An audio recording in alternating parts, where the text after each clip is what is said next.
لا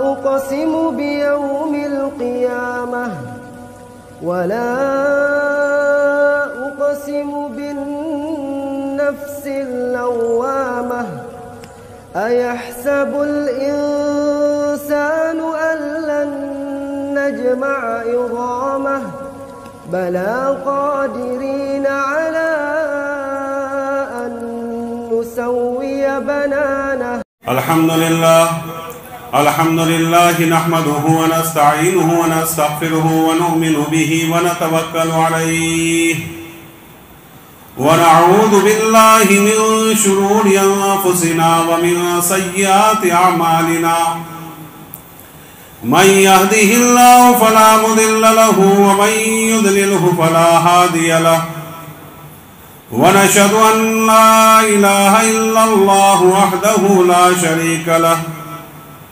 وحده بوحدة موحدا بوحدة موحدا بوحده وحيدا وأحدا بلا مدد وجدد ونصب ووصب في الكمال لا شريك له ولا وزير له ولا نظير له ولا مثل له ولا مثال له لا شريك له ولا معين له ولا مشير له ولا مزارع له ولا هادي له ونشهد أن لا إله إلا الله وحده لا شريك له من يشرك في ذاته وصفاته وعاداته وآياته أو يتوكل على غيره من نبي وولي ونقي وتقي وحسيب وحسين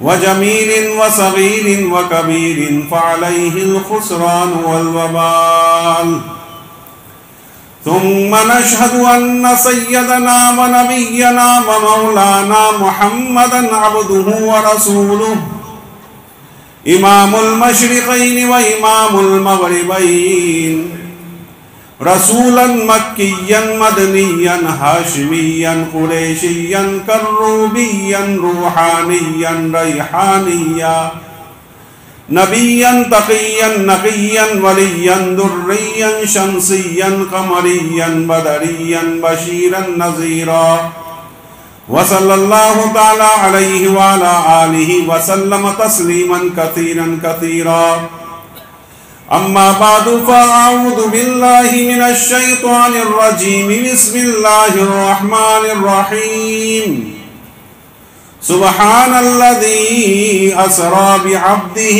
ليلا من المسجد الحرام إلى المسجد الأقصى الذي باركنا حوله لنريه من آياتنا إنه هو السميع العليم. اللہ تبارک و تعالیٰ قرآن پاک میں ارشاد فرماتا ہے کہ پاک ہے وہ ذات جس نے اپنے بندے کو راتوں رات مسجد حرام سے مسجد اقصی کا سفر کرایا، مسجد حرام سے مسجد اقصی لے گیا، وہ مسجد جس کے ارد گرد اللہ تعالیٰ نے برکتیں ہی برکتیں رکھی ہے. اور اللہ فرماتا ہے یہ سفر کیوں کرایا، اللہ تعالیٰ نے معراج کیوں کرائی، لِنُرِيَهُ مِنْ آیَاتِنَا، تاکہ ہم اس کو اپنی نشانیاں دکھائے. بلا شبہ اللہ تعالیٰ سننے والا جاننے والا ہے. وقال النبي صلى الله عليه وسلم من حفظ سنتي اکرمهم الله باربع خصال. ہمارے آقا سرکار دو عالم صلی اللہ علیہ وسلم ارشاد فرماتے ہیں کہ جو آدمی میری سنتوں کی پیروی کرے گا، میری سنتوں کو مضبوطی سے پکڑے گا، میری سنتوں کو معمول بنا لے گا، اللہ تعالیٰ 4 انعامات اسے عطا فرمائیں گے. نمبر 1 المحبت فی قلوب البررہ، نیک لوگوں کے دلوں میں اس کی محبت ڈال دیں گے. والحیبت فی قلوب الفجرہ، اور ظالم و جابروں کے دلوں میں، حاسد و کینہ ور کے دلوں میں، دشمنوں کے دلوں میں اللہ تعالیٰ اس کا رعب ڈال دیں گے، اس کا ڈر ڈال دیں گے۔ الثقۃ فی الدین، تیسرا انعام اس کو یہ دیا جاتا ہے کہ دین پر اللہ تعالیٰ اس کو جمع دیتا ہے۔ والسعۃ فی الرزق، اور چوتھا انعام اس کو یہ اللہ تعالیٰ فرمائے گا کہ اس کے لیے رزق کے دروازے کھول دے گا، اللہ تعالیٰ اس کے رزق کو وسیع فرما دے گا۔ صدق اللہ مولانا العظیم وصدق رسول النبی الکریم۔ وہ آئے جن کے آنے کی زمانے کو ضرورت تھی، وہ آئے جن کے آنے کی زمانے کو ضرورت تھی، وہ آئے جن کے آنے کے لیے بے چین فطرت تھی، وہ آئے نغمہ داؤد میں جن کا ترانہ تھا، وہ آئے گریہ یعقوب میں جن کا فسانہ تھا، وہ آئے جن کے خاطر مسترد تھی وادی بطحا، وہ آئے جن کے قدموں کے لیے کعبہ ترستا تھا۔ قدم قدم پہ برکتیں، نفس نفس پہ رحمتیں، جہاں جہاں سے وہ شفیع آسیہ گزر گیا، جہاں نظر نہیں پڑی وہاں ہے رات آج تک، جہاں نظر نہیں پڑی وہاں ہے رات آج تک، وہاں وہاں سحر ہوئی جہاں جہاں گزر گیا۔ محترم بھائیو، دوستو، بزرگوں، اللہ تعالی ہمارے امام صاحب کو، مولانا عمران اور ہمارے ماسٹر صاحب کو جزائے خیر دے، جن کی برکت سے آج ہماری اس مسجد میں آپ حضرات کی دیدار کی توفیق نصیب ہوئی۔ مجھے ایک موضوع آپ کے سامنے دیا گیا ہے کہ معراج النبی کے سلسلے میں آپ کے سامنے کچھ گفتگو کروں۔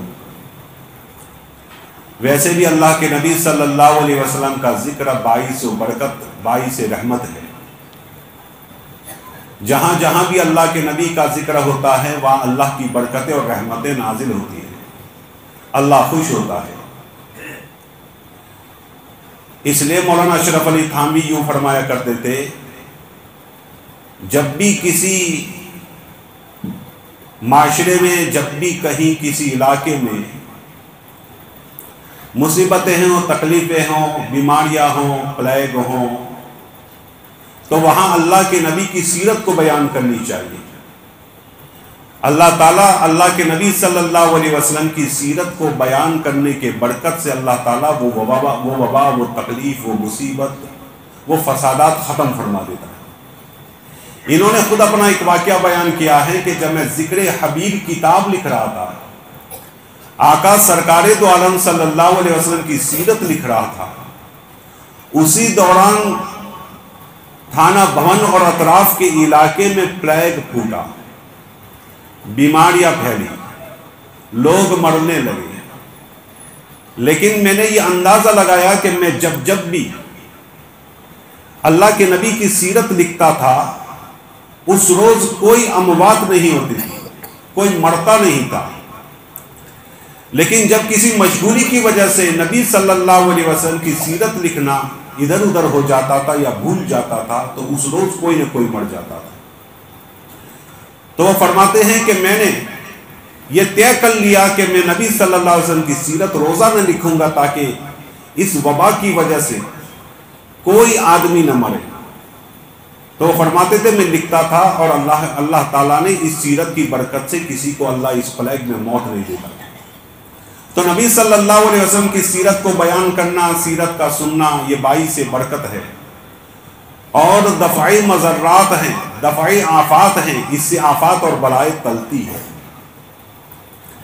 بہرحال میں آپ کے سامنے سیرت النبی صلی اللہ علیہ وسلم کے بارے میں عرض کروں، معراج النبی صلی اللہ علیہ وسلم کے بارے میں آپ کے سامنے کچھ باتیں رکھوں۔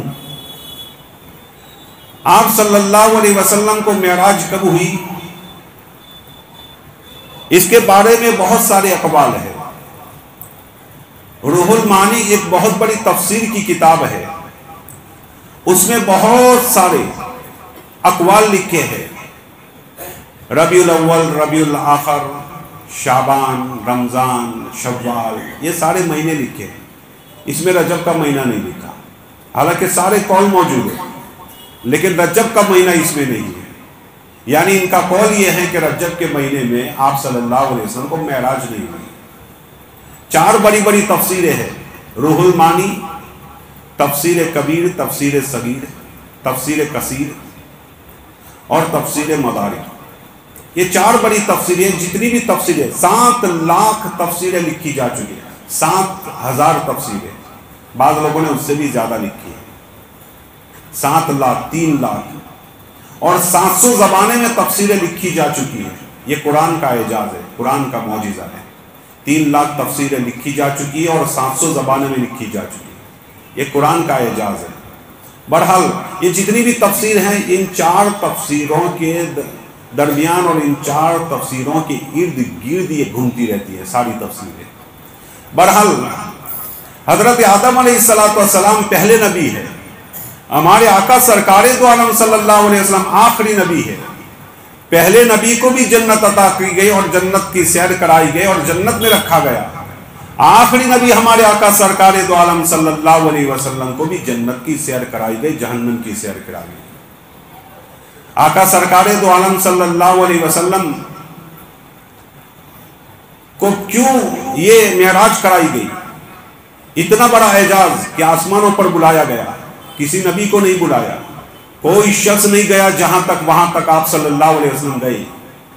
آخر اتنا بڑا اعجاز کیوں؟ بہت ساری وجہ لکھی ہے۔ آپ صلی اللہ علیہ وسلم کو جب دنیا کے علوم سے اور دنیا کے کمالات سے سرفراز کر دیا گیا، آراستہ کر دیا گیا، تو اللہ تعالیٰ نے فیصلہ کیا کہ سماوی علوم اور آسمانی کمالات و عجائب غرائب کو آپ صلی اللہ علیہ وسلم کو عطا کیا جائے۔ تو یہ فیصلہ ہوا کہ اوپر بلایا جائے۔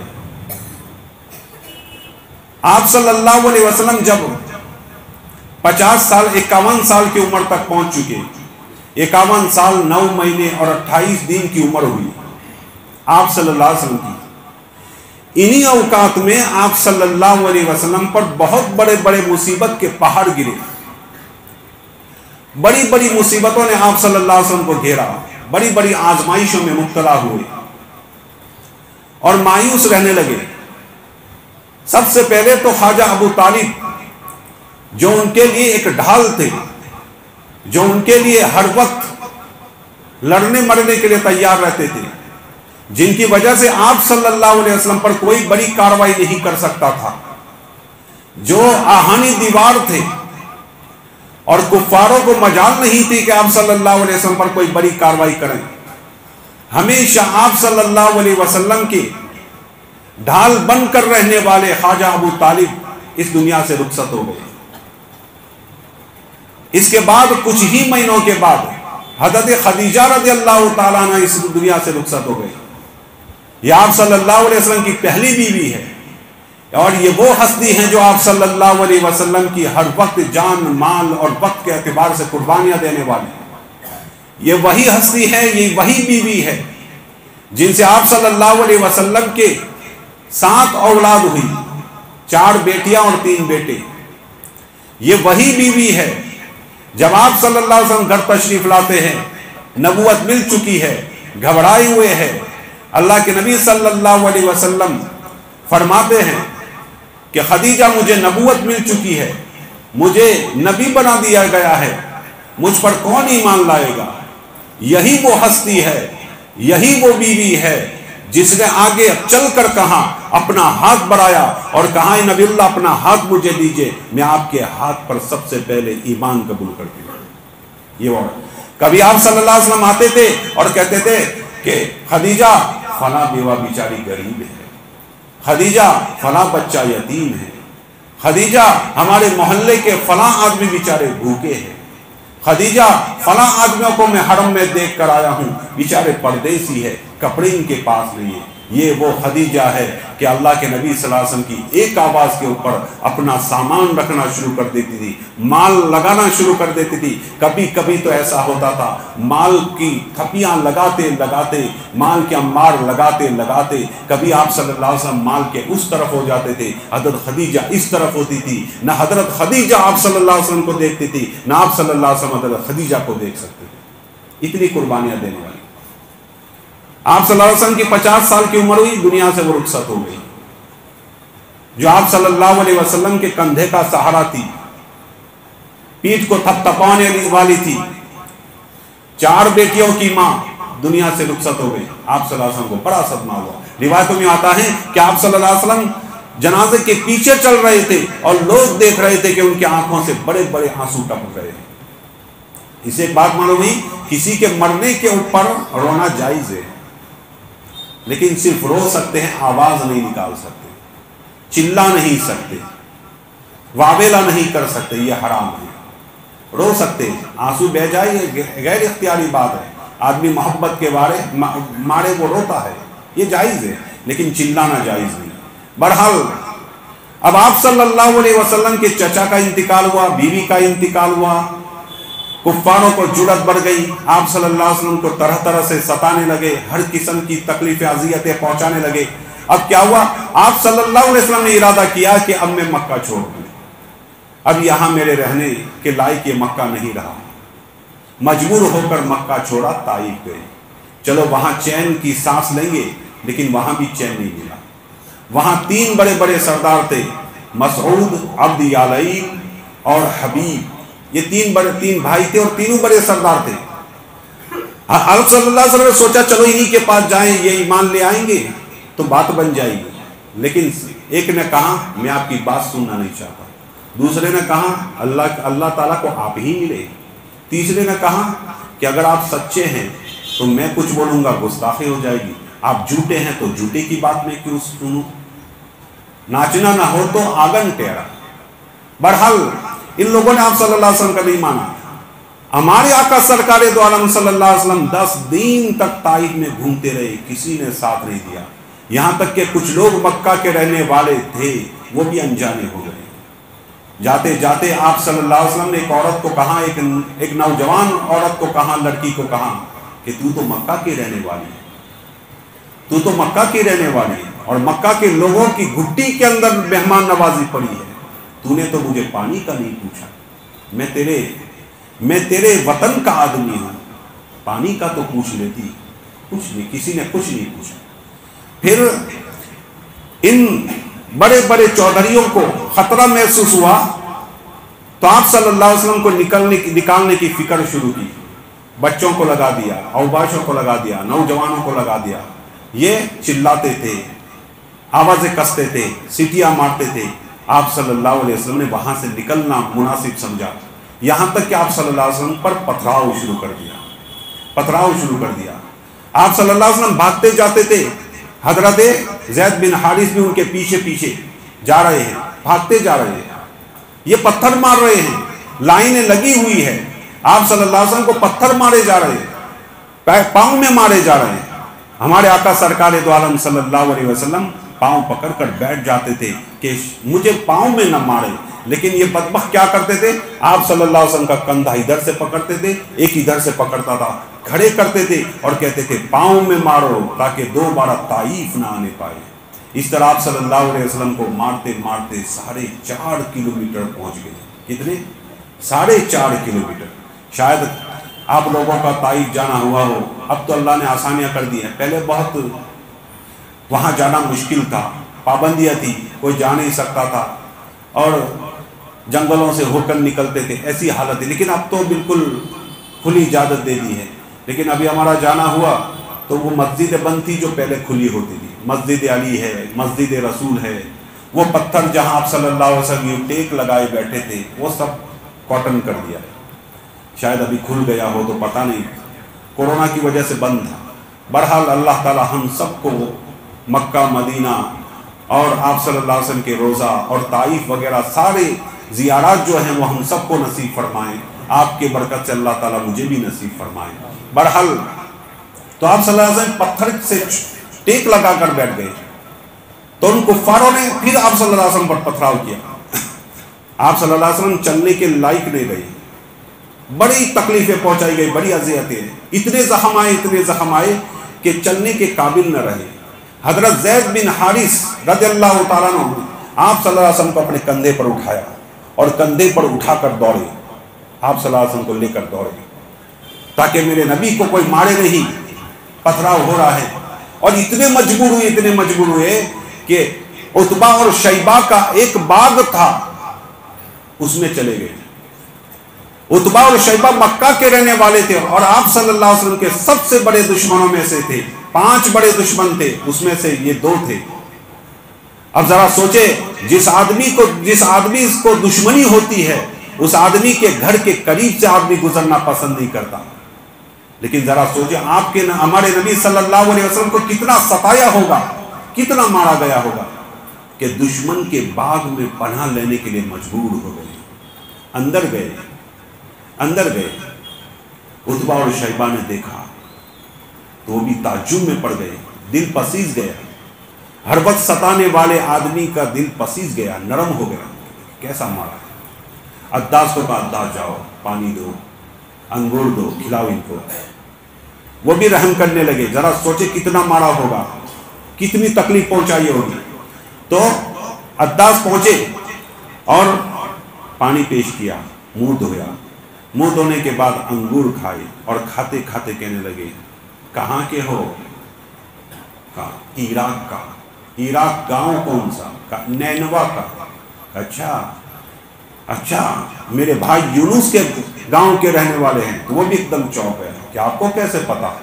یہاں عربی لوگوں کو کسی کو معلوم نہیں کہ یونس کون ہے, نینوا کیا ہے. کہا وہ بھی نبی تھا, میں بھی نبی ہوں. جس طرح میں نبی ہوں اس طرح وہ نبی تھا, وہ میرے بھائی تھا. عداس مسلمان ہو گیا. اللہ کے نبی نے کہا, عداس مسلمان ہو جا, عداس مسلمان ہو جا. کلمہ پڑھ لیا. مارا, پیٹا, تبلیغ نہیں چھوڑی. مایوس نہیں ہوئے. اس سے معلوم ہوا کہ آدمی کو مایوس نہیں ہونا چاہیے. جتنے بھی چکر کھانے پڑے چکر کھاؤ, مایوس نہ ہو, اللہ فتح دے گا. بہرحال تو یہ حالات جب پیش آئے تو اللہ تعالیٰ نے ارادہ کر لیا کہ محمد عربی صلی اللہ علیہ وسلم کو اب آسمانوں پر بلایا جائے. روانہ ہوئے, طائف سے مکہ گئے. ایک مرتبہ ام ہانی کے گھر میں اپنی چچازاد بہن ابو طالب کی بیٹی ام ہانی, جس کا نام فاختہ تھا, حضرت علی کی بہن, ان کے گھر میں سوئے ہوئے تھے. خدیجہ کا تو انتقال ہو گیا تھا, ان کے گھر میں سوئے ہوئے تھے. اس وقت پردہ کی آیت نازل نہیں ہوئی تھی. بہرحال وہ ان کی بہنی تھی, کیونکہ حضرت خواجہ ابو طالب کے گھر ہی میں پلے بڑے تھے یہ سب ایک ساتھ. تو ان کے گھر میں سوئے تھے. حضرت جبرائیل علیہ السلام آئے اور پاؤں دبایا. اللہ کے نبی جاگے تو حضرت جبرائیل کہنے لگے کہ اللہ تعالیٰ نے بلایا ہے, آسمانوں پر بلایا ہے, اللہ آپ کی ملاقات کا منتظر ہے, چلیے رخت سفر باندھیے. اللہ کے نبی صلی اللہ علیہ وسلم کو ام ہانی کے گھر سے دیا اور زمزم کے کنویں پر لے گئے. زمزم کے کنویں پر پہنچ کر اللہ کے نبی کو لٹایا اور یوں حضرت جبرائیل علیہ السلام نے ان کے سینے پر ہاتھ یوں مارا, سینہ پھٹا, دل نکالا, دل کو یوں ہاتھ کیا, دل کھلا, اندر سے صفائی کی. تشتری لے کر آئے تھے, 2 تشتریاں تھی, ایک میں نور بھرا ہوا تھا, علوم بھرے ہوئے تھے, اور دوسرے میں زمزم کا پانی لیا اور زمزم کے پانی سے آپ صلی اللہ علیہ وسلم کے سینے کو دھویا, دل کو دھویا, اندر سے دھویا, باہر سے دھویا, اور یوں بند کیا اور بالکل ایسے بند ہو گیا جیسے کبھی کھلا ہی نہیں تھا. اور سینے کو بالکل صحیح کر دیا جیسے کبھی ٹانکے بھی نہیں لگے ہوں, کبھی کھلا ہی نہ ہو. آپ صلی اللہ علیہ وسلم کے دل کو دھویا گیا 4 مرتبہ. ایک 2.5 سال کی عمر میں, ایک 10 سال کی عمر میں, اور ایک جب نبوت دی گئی تب, اور ایک معراج کے موقع پر. یہ 3 مرتبہ آپ صلی اللہ علیہ وسلم کے دل مبارک کو دھویا گیا ہے. اس کی بھی وجہ لکھی ہے, چونکہ 2.5 سال کے بعد بچپن شروع ہوتا ہے بچے کا, اور بچپنا بہت کچھ کرتا ہے. اللہ کے نبی کو ان بچپنے سے دور رکھنا تھا, بچپنے کی حرکتوں سے دور رکھنا تھا, دل دھو دیا. 10 سال کی عمر ہوئی تو جوانی کی دہلیز میں قدم رکھنے والے تھے، اس سے پہلے آپ صلی اللہ علیہ وسلم کے دل کو دھو دیا کہ جوانی کے جو خواہشات اور حرکتیں وہ ختم ہو جائے. اور جب آپ صلی اللہ علیہ وسلم کو نبوت دینے کے موقع آیا تو آپ صلی اللہ علیہ وسلم کے دل کو دھویا. کیوں دھویا؟ تاکہ علوم سماوی ہے، علوم سماوی کی وہ طاقت نہ رکھتے، قرآن کو اپنے اندر لینے کی طاقت نہ رکھتے. کیونکہ قرآن لرائتہ خاشعا متصدعا، اگر یہ قرآن کو پہاڑ پر اتارا جاتا تو پہاڑ ریزہ ریزہ ہو جاتا. اللہ کے نبی صلی اللہ علیہ وسلم کا دل دھویا گیا تاکہ یہ قرآن کو لینا اور علوم سماوی کو لینا، آسمانی علوم کو اپنے اندر آسانی سے جذب کر سکے. یہ اللہ کے نبی کی برکت کی وجہ سے ہمیں قرآن یاد ہو رہا ہے، اللہ کے نبی کی برکت کی وجہ سے قرآن یاد ہو رہا ہے، ورنہ ہم قرآن یاد نہ کر سکتے. بہرحال، اور چوتھی مرتبہ آپ صلی اللہ علیہ وسلم کا دل دھویا گیا معراج کراتے وقت، کیونکہ نبی کا جو جسم ہوتا ہے وہ جنتی جسم ہوتا ہے، لیکن دنیا میں آنے کے بعد دنیا کے اثرات پیدا ہو جاتے ہیں. اس لیے نبی بیمار بھی ہوتا تھا، نبی بھوکا بھی ہوتا تھا، نبی کو تکلیف بھی پہنچتی تھی، نبی کو کوئی زخم آتا تھا تو درد بھی ہوتا تھا، کیونکہ یہ دنیا میں آنے کے بعد دنیا کے اثرات اس کے ساتھ لگ جاتے ہیں. ان اثرات کو ختم کرنے کے لیے دل دھویا گیا تاکہ ان کے اندر طاقت پیدا ہو جائے اللہ کے دیدار کی.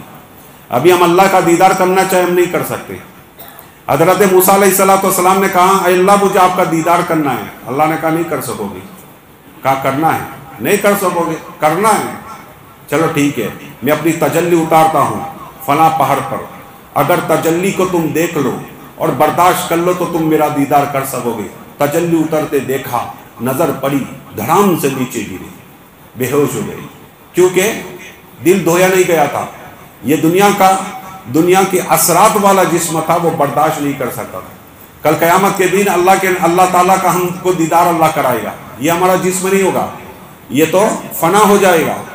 اللہ جنتی جسم ہمیں دے گا، اور وہ جنتی جسم کتنا بڑا ہوگا؟ کتابوں میں اس کی ہائٹ بھی لکھی ہے، 90 فٹ 120 فٹ لمبے ہوں گے اور 7.5 فٹ چوڑے ہوں گے جنتی جسم، اور اسی جسم سے ہم اللہ کا دیدار کر سکیں گے.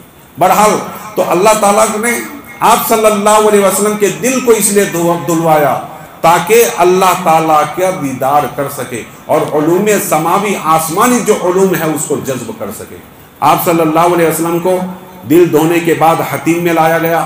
حتیم میں آپ صلی اللہ علیہ وسلم نے نماز پڑھی، 2 رکعت نماز پڑھی. وہاں سے پھر آپ صلی اللہ علیہ وسلم رخصت ہوئے، باہر نکلے حرم سے. سامنے دیکھا کہ ایک جانور کھڑا ہے جس کا نام براق ہے. آپ صلی اللہ علیہ وسلم کو کہا گیا کہ اس پر آپ کو سوار ہونا ہے.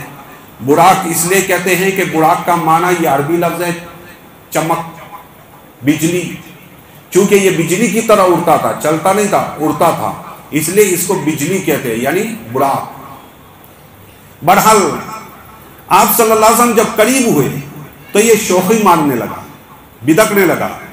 حضرت جبرائیل علیہ السلام نے کہا کہ ارے کیا کرتے ہو، جانتے نہ یہ کون ہے؟ اللہ کی قسم جتنے بھی انبیاء علیہ السلام تجھ پر سوار ہوئے ہیں ان میں سب سے بہترین جو ہستی ہے یہ یہی ہے، یہ خاتم النبیین ہے. تو اس نے بدکنا بند کر دیا اور تواضع سے کھڑا ہو گیا. اللہ کے نبی سوار ہو گئے اور جانے لگے بیت المقدس کی طرف، اور اطراف میں دونوں طرف فرشتے ہیں. اللہ کے نبی صلی اللہ علیہ وسلم کو کہا گیا کہ یہاں سے لے کر بیت المقدس تک 77,000 فرشتے تمہارے ارد گرد چلیں گے. یہ استقبالیہ جماعت ہے، ارد گرد چلیں گے اور آپ کو لے کر چلیں گے. بہرحال آپ صلی اللہ علیہ وسلم کا یہ براق چلا، اور جہاں اللہ کے نبی فرماتے جہاں میری نظر پڑتی تھی وہاں اس کا قدم پڑتا تھا. چلتے چلتے چلتے اڑتے اڑتے ایک جگہ آئی، وہاں اسٹاپ کیا گیا. اللہ کے نبی کو کہا گیا ایک جگہ نماز پڑھو. اللہ کے نبی نے 2 رکعت نماز پڑھی. پوچھا یہ کون سی جگہ ہے؟ کہا یہ مقام عقیق ہے، وادی عقیق ہے. کون سی جگہ؟ یہ وہ جگہ ہے جہاں آپ ہجرت کر کے آؤ گے. مدینہ کے اطراف میں 7 کلومیٹر پر عقیق، وادی عقیق ہے. اگر اللہ توفیق دے تو وہاں جانا چاہیے. وہاں پانی ہے. مدینہ میں پانی دیکھنا ہو تو وہاں آپ کو ملے گا. وہاں نہریں ہیں، باغات ہیں. تو اللہ کے نبی صلی اللہ علیہ وسلم کو کہا گیا یہ وہ جگہ ہے. آپ مکہ سے ہجرت کر کے یہاں تشریف لائیں گے۔ پھر وہاں سے آپ صلی اللہ علیہ وسلم کو طور سینہ لے جایا گیا، اترے، 2 رکعت نماز پڑھیے۔ اللہ کے نبی نے 2 رکعت نماز پڑھی، پوچھا کون سی جگہ ہے؟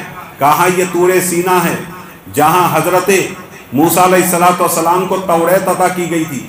پھر آپ صلی اللہ علیہ وسلم کو بیت المقدس کے طرف لایا گیا، بیت لحم میں آپ صلی اللہ علیہ وسلم کو جگہ پر اتارا گیا۔ آپ صلی اللہ علیہ وسلم نے 2 رکعت پڑھی، پھر پوچھا یہ کون سی جگہ ہے؟ بتایا کہ یہ حضرت عیسیٰ علیہ السلام کی جائے پیدائش ہے، یہاں حضرت عیسیٰ علیہ السلام پیدا ہوئے تھے۔ پھر آپ صلی اللہ علیہ وسلم وہاں سے نکلے تو بیت المقدس کے قریب خوشبو آنے لگی۔ برا کرتا جا رہا ہے لیکن خوشبو آ رہی ہے، بہت ہی ایک دم سے خوشبو، اسٹرانگ خوشبو۔ اللہ کے نبی نے پوچھا یہ کیسے خوشبو؟ تو حضرت جبرائیل نے بتایا کہ یہاں فرعون کی باندی میشاتا، یہ نام لکھا ہے، میشاتا اور اس کی لڑکیوں کی قبر ہے، اسی قبر سے یہ خوشبو آ رہی ہے۔ میں چند منٹ میں یہ واقعہ بھی سنا دوں کیونکہ میری ماں بہنیں بھی سن رہی ہے، ان کو یہ واقعہ سننا چاہیے، بڑے عبرت والا واقعہ ہے، اس میں بہت بڑی نصیحت ہے کہ جب آدمی ایمان پر مضبوط رہتا ہے اور ایمان کا دامن نہیں چھوڑتا، شریعت کا دامن نہیں چھوڑتا، تو اللہ تعالیٰ پھر اس کے لیے فتوحات کے دروازے کھولتا ہے۔ اللہ تعالیٰ اس کے لیے فتوحات کے دروازے کھولتا ہے، اللہ اس کی دنیا بھی آباد کر دیتا ہے، آخرت بھی آباد کر دیتا ہے۔ اللہ تعالیٰ اس کی دنیا بھی آسان کر دیتا ہے، آخرت بھی آسان کر دیتا ہے۔ میشاتا کون تھی؟ فرعون کی باندی، مسلمان ہو گئی۔ رفتہ رفتہ فرعون کو پتہ لگ گیا کہ تیری باندی ایمان لے آئی ہے، باندی کو بلایا کہ میں نے سنا ہے تو موسیٰ کے رب پر ایمان لے آئی۔ کہنے لگی بالکل، موسیٰ کے رب پر میں ایمان لے آئی ہوں۔ تو فرعون کہنے لگا کہ موسیٰ کے رب کو چھوڑ دے پھر میرا کلمہ پڑھ لے۔ اس نے کہا کہ بالکل نہیں ہو سکتا، کہا پھر تیری سنگین سزا ہوگی، میں تجھے قتل کر دوں گا۔ تو کہنے لگی مارنا ہے تو مار دے، جان دینے کی چیز ہے دے دوں گی، ایمان دینے کی چیز نہیں ہے، ایمان نہیں دوں گی، جو کرنا ہے وہ کر لے۔ تو اب اس کو گھبراہٹ محسوس ہوئی، سوچ میں پڑ گیا کہ اگر میرے گھر کی عورت لوگوں کو پتا چلے گا کہ مسلمان ہو گئے تو پورے شہر میں گڑبڑ ہو جائے گی، پورے ملک میں میری بدنامی ہو جائے گی۔ اس نے کہا میشاتا سن، میں تیرے پورے بدن کو زیورات سے بھر دوں گا، میں تیرے پورے بدن کو سونے سے لاد دوں گا، میں تیرے پورے بدن کو ہیرے جواہرات سے لاد دوں گا، تو موسیٰ کے رب کو چھوڑ دے اور پھر مجھ پر ایمان لے آ۔ میشاتا نے کہا تو کچھ بھی دینا چاہے دے دے، میں ایمان چھوڑنے والی نہیں ہوں۔ چنانچہ اس نے فیصلہ کیا کہ اب تجھے مرنا ہوگا، تجھے مرنا ہوگا، مار دو کوئی بات نہیں۔ وقت طے ہو گیا، تاریخ طے ہو گئی، اعلان کر دیا گیا کہ میشاتا کو قتل کیا جائے گا، سارے لوگ جمع ہو جائے۔ وقت آ گیا، تاریخ آ گئی، میشاتا کو میدان میں بلایا گیا، لوگ جمع ہے، ایک دیگ لائی گئی، دیگ میں تیل لگایا گیا اور اس کے نیچے آگ جلائی گئی، تیل کھولنے لگا۔ میشاتا کو کہا میشاتا کیا خیال ہے، اب تیری موت ہونے والی ہے، یہ ابلتے ہوئے تیل میں تجھے ڈال دیا جائے گا، اب بھی سوچ لے، سب کے سامنے تو موسیٰ کے رب کو چھوڑ دے اور میرا کلمہ پڑھ لے۔ اس نے کہا بالکل نہیں، کہا دیکھو تیری بیٹیوں کو پہلے ڈالوں گا، 2 بیٹیاں تھی میشاتا کی، تیری بیٹیوں کو ڈالوں گا پھر تجھے ڈالوں گا، کوئی بات نہیں، جو کرنا ہے، جو اکھاڑنا ہے اکھاڑ لے، جو کرنا ہے وہ کر لے۔ تو حضرت میشاتا نے نہیں مانا، بڑی لڑکی کو لیا گیا اور اس کو پاؤں سے پکڑ کر الٹا کیا گیا اور کھولتے ہوئے تیل میں اس لڑکی کو ڈال دیا گیا۔ دیکھتے ہی دیکھتے چمڑی ادھری، گوشت ادھرا اور ہڈیاں الگ الگ ہوئی، چیختی چلاتی ہوئی اس دنیا سے رخصت ہو گئی۔ اب فرعون نے کہا اس کی دوسری بیٹی کو بھی جلا دیا جائے، چھوٹی بیٹی ہے، دودھ پیتی ہے، اس کو تو معلوم ہی نہیں کہ کیا ہو رہا ہے۔ چھوٹی دودھ پیتی بچی کو لیا گیا اور اس چھوٹی بچی کو اٹھا کر اس کو بھی ڈال دیا گیا۔ میشاتا کی آنکھوں سے آنسو بہنے لگے۔ فرعون نے دیکھا کہ آنسو بہ رہے ہیں، پوچھا مشاطہ ڈر گئی، گھبرا گئی؟ کہا نہیں۔ پھر کیوں رو رہی ہو؟ کہنے لگی کہ آج اللہ کے لیے جان دینے کا وقت ہے، لیکن میرے پاس دینے کے لیے ایک ہی جان ہے۔ اللہ کی قسم 1000 جانیں ہوتی تو اس ایمان کے خاطر میں 1000 جانوں کو قربان کر دیتا ہے، 1000 جانوں کو قربان کر دیتی۔ یہ ہے ایمان۔ تو ہماری عورتوں کا، ہمارے مردوں کا ایمان ایسا مضبوط ہونا چاہیے، کچھ بھی ہو جائے ہمارا ایمان ڈگمگ نہ ہو، کچھ بھی ہو جائے ہمارا ایمان ڈگمگ نہ ہو۔ جب بھی مسلمان ایمان پر، دین پر، شریعت پر، سنت پر جمے رہا تو اللہ تعالیٰ کی طرف سے فتوحات آئی ہے، اللہ تعالیٰ کی طرف سے مدد آئی ہے، اللہ تعالیٰ کی طرف سے اس کی دنیا بھی آباد ہوئی ہے، آخرت بھی آباد ہوئی ہے۔ ایک شخص منگنی ہو گئی، جماعت میں نکل گیا، داڑھی ہو گئی، بڑی داڑھی، شادی کی تاریخ آئی، طے ہو گئی، بارات لے کر لڑکی والوں کے گھر پہنچا۔ لڑکی نے لڑکے کو دیکھا کہ یہ تو داڑھی آ گئی اس کی، جب منگنی کی تھی داڑھی نہیں تھی، ہم نے تو بغیر داڑھی والے سے منگنی کی تھی، یہ تو داڑھی والا ہے، داڑھی ہو گئی اس کی، اس کو نکالنی چاہیے ورنہ میں شادی نہیں کروں گی۔ لڑکی والے جا رہے ہیں لڑکوں والے کے پاس، اس کو کہو کاٹ دے۔ لڑکے والے سمجھے بیٹا داڑھی کاٹ دو، چند دنوں کی بات ہے، شادی ہو جائے پھر رکھ لینا، ایسا تھوڑی ہے داڑھی کاٹو گے تو پھر دوبارہ نہیں آئے گی، آ ہی جائے گی نہیں، شادی ہو جائے پھر کاٹ لینا۔ لڑکے نے کہا ہرگز نہیں ہو سکتا، میرے نبی کی سنت پر استورا پھرے تو ہو ہی نہیں سکتا۔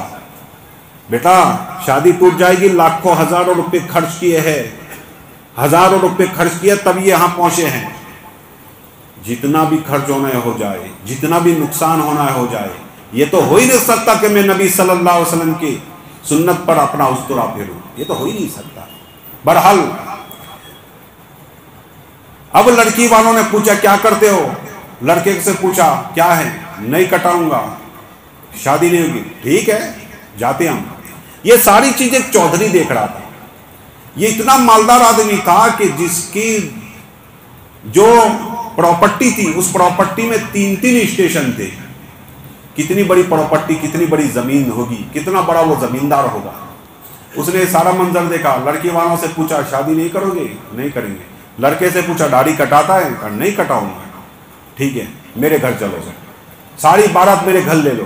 وہ اس کے بنگلے پر لے گیا، لڑکے کو بلایا بیٹا اندر آؤ، گھر میں آؤ۔ لڑکے کو اندر لے کر گیا، اپنی بیٹی کو بلایا بیٹا آؤ میرے پاس۔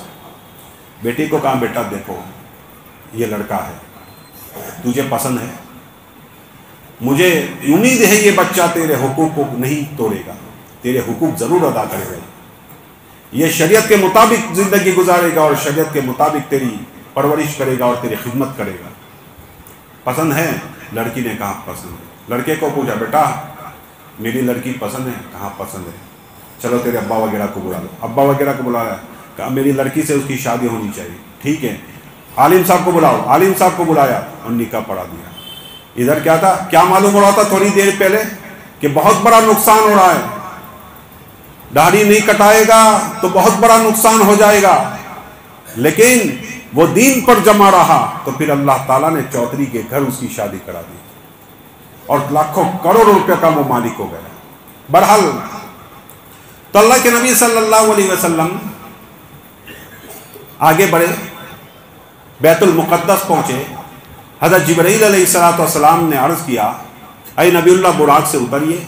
مسجد میں تشریف لے جاتے ہیں، براق کو ایک وہاں صخرہ تھا، ایک بہت بڑی چٹان تھی، اس میں حضرت جبرائیل علیہ السلام نے انگلی ڈالی اور سوراخ کیا اور براق کو باندھ دیا۔ یہاں پہنچ کر علماء کرام یہ کہتے ہیں کہ حضرت جبرائیل علیہ السلام کو براق باندھنے کی کیا ضرورت تھی؟ وہ تو ایک پر کھولے تو مشرق بڑھ جائے اور دوسرا پر کھولے تو مغرب بڑھ جائے، تو براق ان سے بھاگ بھاگ کر کہاں بھاگتا، کہاں جاتا؟ پھر ان کو ضرورت کیوں پڑی کہ براق کو باندھے؟ کیا وجہ تھی؟ علماء نے لکھا تھا یہاں امت کو سبق دینا تھا کہ جہاں اسباب کی ضرورت پڑے تو اسباب اختیار کر لینی چاہیے، وہ توکل کے خلاف نہیں ہے۔ یہاں امت کو سبق دیا بہرحال بہت ہی رش ہے مسجد میں، بیت المقدس میں بہت ہی رش ہے، اور انبیاء علیہ الصلوۃ والسلام بیٹھے ہوئے ہیں، انتظار میں ہیں کسی امام کے۔ آپ صلی اللہ علیہ وسلم جب داخل ہوئے تو آگے حضرت نوح، حضرت آدم، حضرت ابراہیم، بڑے بڑے حضرت صالح، بڑے بڑے انبیاء علیہ الصلوۃ والسلام بیٹھے ہیں۔ روایتوں میں آتا ہے اللہ کے نبی نے فرمایا کہ میں دوسری یا تیسری صف میں جگہ تھی، وہاں جا کر بیٹھ گیا۔ پھر نماز کا وقت ہوا، مصلی بچھایا گیا، اور آپ صلی اللہ علیہ وسلم ایسے ارادے میں تھے، اس امید میں تھے کہ کوئی بڑا نبی آگے بڑھے گا اور وہ نماز پڑھائے گا، لیکن حضرت جبرائیل نے ہاتھ پکڑا اور کہا کہ امامت تو آپ کو کرنی ہے، آپ امام الانبیاء ہیں۔ اللہ کے نبی صلی اللہ علیہ وسلم نے سارے انبیاء علیہ الصلوۃ والسلام کو نماز پڑھائی، اسی سے آپ صلی اللہ علیہ وسلم کو امام الانبیاء کہتے ہیں۔ اس سے ایک بات یہ بھی معلوم ہوئی کہ سارے مقتدی موجود ہیں، امام بعد میں آ رہا ہے، تو مقتدی پہلا آئے گا، مقتدی پہلے آئیں گے، امام بعد میں آئے گا، مقتدی پہلے آئیں گے، امام بعد میں آئے گا۔ امام اگر بعد میں آئے تو اس کو روک ٹوک نہ کیا جائے کہ جلدی آیا کرو۔ سنت تو یہ ہے گھر میں وضو کرے اور وہی سنتیں پڑھے اور پھر یہاں تشریف لائے، یہ سنت ہے۔ تو امام اگر بعد میں آتا ہے تو آدمی کو یہ گنجائش نہیں ہے کہ امام کو روکے ٹوکے اور لان تان کرے، نہیں، امام بعد میں آنا چاہے تو آ سکتا ہے۔ بہرحال امام کا مرتبہ اس روئے زمین پر سب سے بڑا مرتبہ ہے، امام کا مرتبہ سب سے بڑا مرتبہ ہے، امام کا مقام اس روئے زمین پر سب سے بڑا مقام ہے، اس سے بڑا مقام کوئی ہے ہی نہیں۔ اس لیے کہتے ہیں کہ امام کو جتنا ثواب ملتا ہے اتنا کسی کو ثواب نہیں ملتا ہوگا۔ 200 آدمی نماز پڑھے امام کے پیچھے تو امام کو کتنا ثواب ملے گا؟ امام کو 27,000 نمازوں کا ثواب ملے گا، 27,000 نمازوں کا ثواب۔ ذرا سوچیں تو امام کا مرتبہ اور امام کے ثواب اور نیکیوں تک کوئی پہنچ ہی نہیں سکتا۔ بہرحال امام کے بہت سارے فضائل ہیں۔ ایک حدیث پاک میں آتا ہے کہ کل قیامت کے روز اللہ تعالیٰ مقتدیوں کو کہیں گے کہ اپنی سواری لے کر آؤ۔ کہا کیا سواری؟ کہا وہ مسجد ہے جس میں تم نماز پڑھتے تھے، وہ سواریاں لے کر آؤ۔ تو سواری آئے گی، آگے امام ہوگا، پیچھے مؤذن ہوگا، اور لوگ ان کے پیچھے ہوں گے، لوگ ان کے پیچھے ہوں گے۔ تو کل قیامت کے دن انہی سے چھوٹنا ہے ہمیں، کل قیامت کے دن یہی لوگ ہیں جو ہمیں جنت میں لے کر جائیں گے۔ میں نے مولانا ذوالفقار صاحب کی زبانی یہ بات سنی کہ حافظ 10 آدمیوں کو جو جہنم کے مستحق ہو چکے ہوں گے جنت میں لے جائے گا، لیکن امام 400 لوگوں کو جنت میں لے جائے گا۔ امام کتنے لوگوں کو؟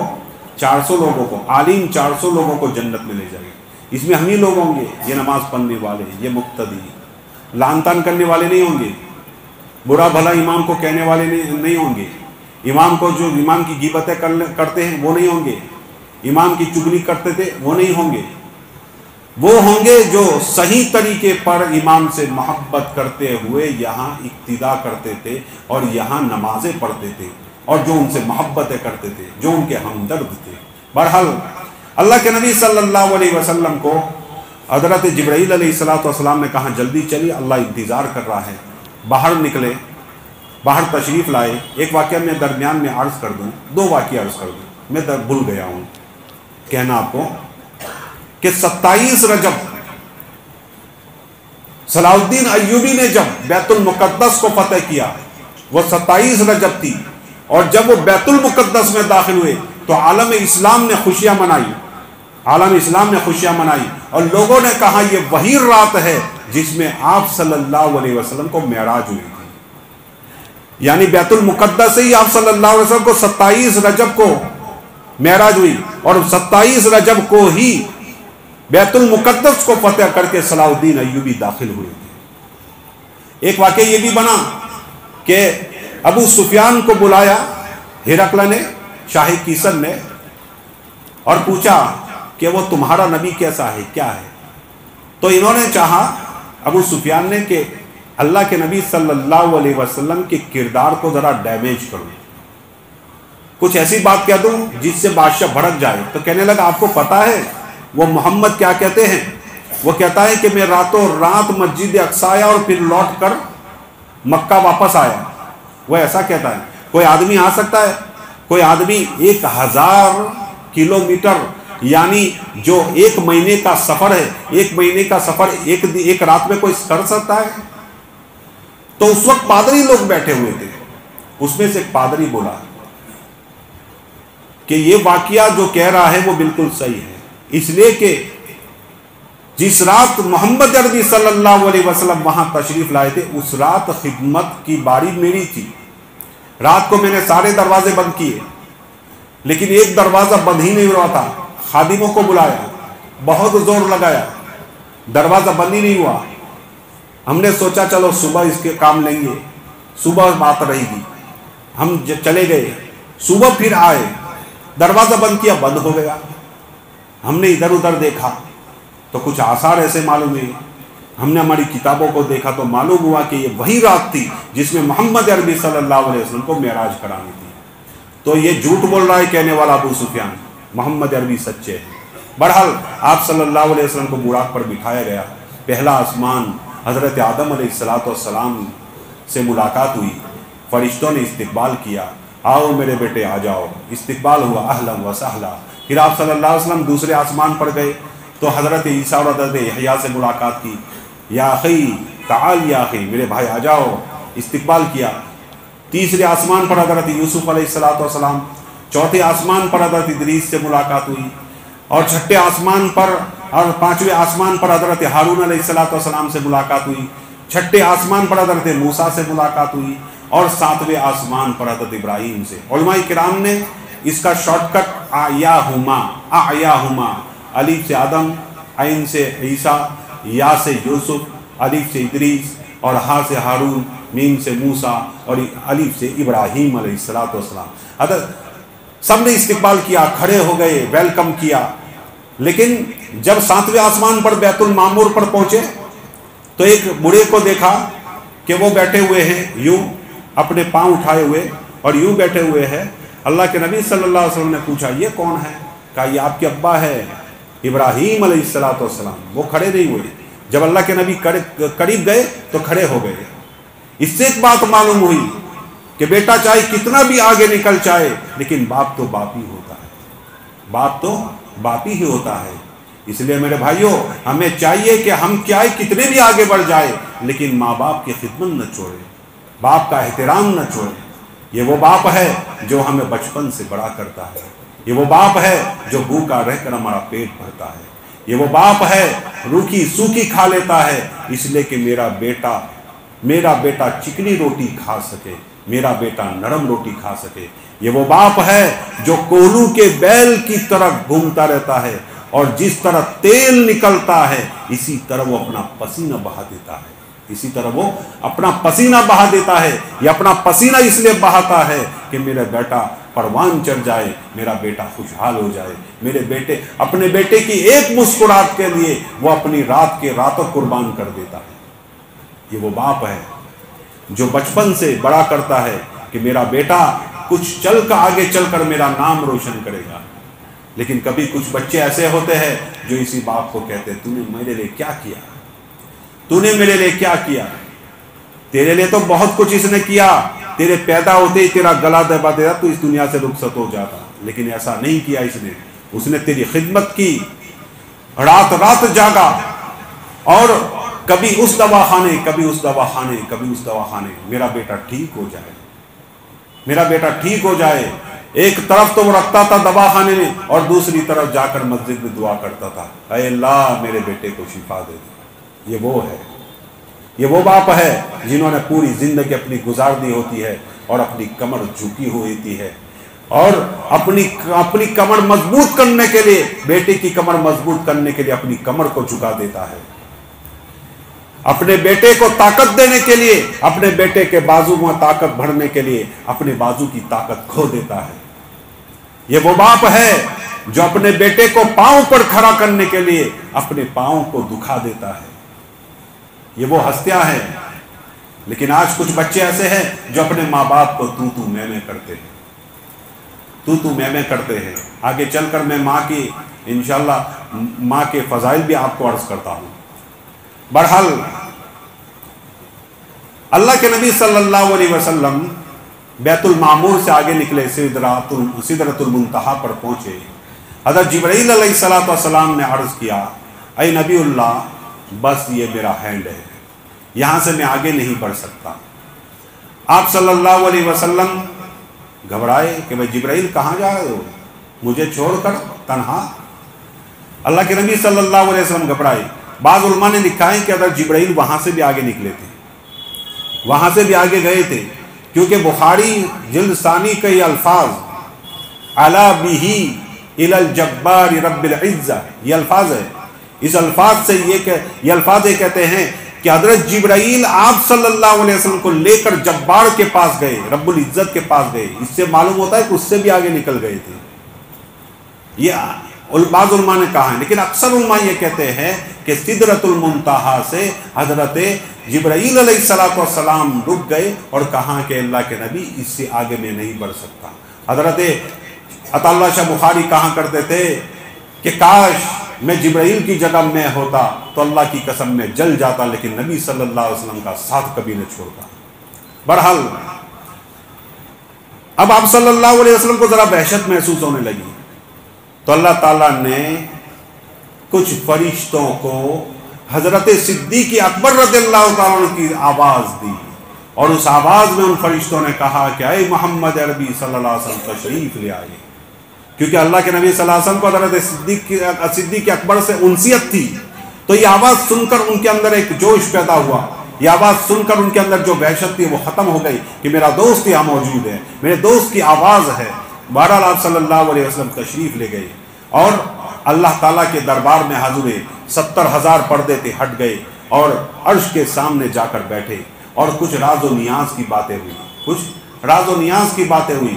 علامہ ابن قیم رحمۃ اللہ علیہ نے اپنی کتاب میں لکھا ہے کہ اللہ تعالیٰ نے ان کو عرش پر بھی بٹھایا تھا، یہ علامہ ابن قیم نے لکھا ہے۔ بہرحال تو آپ صلی اللہ علیہ وسلم کتنے قریب ہوئے اللہ تعالیٰ کے؟ قاب قوسین۔ پہلے زمانے میں تیر ہوتے تھے، تیر کمان، تو وہ کمان یوں ہوتی تھی، یہ ٹیڑھی، تو جب ان عربوں کے اندر صلح ہوتی تھی، عربوں کے اندر صلح، تو یہ کمان یوں ہوتی تھی نہیں یوں، تو وہ کمان یوں گھما دیتی، اور یہاں ایک دوری ہوتی تھی، دوری، تو یہ کمان یوں لگا دیتے تھے، وہ اس کی کمان کے ساتھ، یعنی ہماری دوستی ہو گئی اور دشمنی ختم ہو گئی۔ تو اللہ تعالیٰ نے اسی مثال کو دیا ہے کہ اللہ آقا سرکار دو عالم صلی اللہ علیہ وسلم اتنے قریب ہوئے کہ جتنی کی کمان ہوتی ہے، کمان اس سے بھی قریب۔ میں نے کہا نا علامہ ابن قیم نے لکھا تو عرش پر بٹھایا تھا۔ بہرحال راز و نیاز کی کچھ باتیں ہوئی، اس میں ایک بات یہ بھی ہے کہ اللہ کے نبی صلی اللہ علیہ وسلم نے اللہ تعالیٰ سے کہا، اے باری الہ، تو نے ابراہیم کو خلیل بنایا، موسیٰ کو کلیم بنایا، حضرت داؤد کے ہاتھ میں لوہے کو نرم کر دیا، حضرت سلیمان کو خداداد حکومت عطا فرمائی، حضرت عیسیٰ کے ہاتھ میں شفاعت دی، اے اللہ میرا کیا؟ تو اللہ تعالیٰ نے فرمایا اللہ ذکرت الا ذکرت، کہ میرا ذکر اور تیرا ذکر ہمیشہ رہے گا، میرا ذکر اور تیرا ذکر ہمیشہ ساتھ چلتا رہے گا۔ اس لیے آپ دیکھیں یہ اذانیں ہوتی ہے نا، ایک سیکنڈ کے لیے بند نہیں ہوتی۔ انڈونیشیا جکارتا سے صبح شروع ہوتی ہے، انڈونیشیا سے جکارتا سے سب سے پہلے صبح صادق وہاں ہوتی ہے، وہاں سے شروع ہوتی ہے، چلتے چلتے ملیشیا سے چلتے چلتے افغانستان سے چلتے چلتے پاکستان، ہندوستان، ہمارے یہاں علاقے میں، اور یہاں علاقے بڑھتے بڑھتے 1 گھنٹہ نکل جاتا ہے، 1 گھنٹہ۔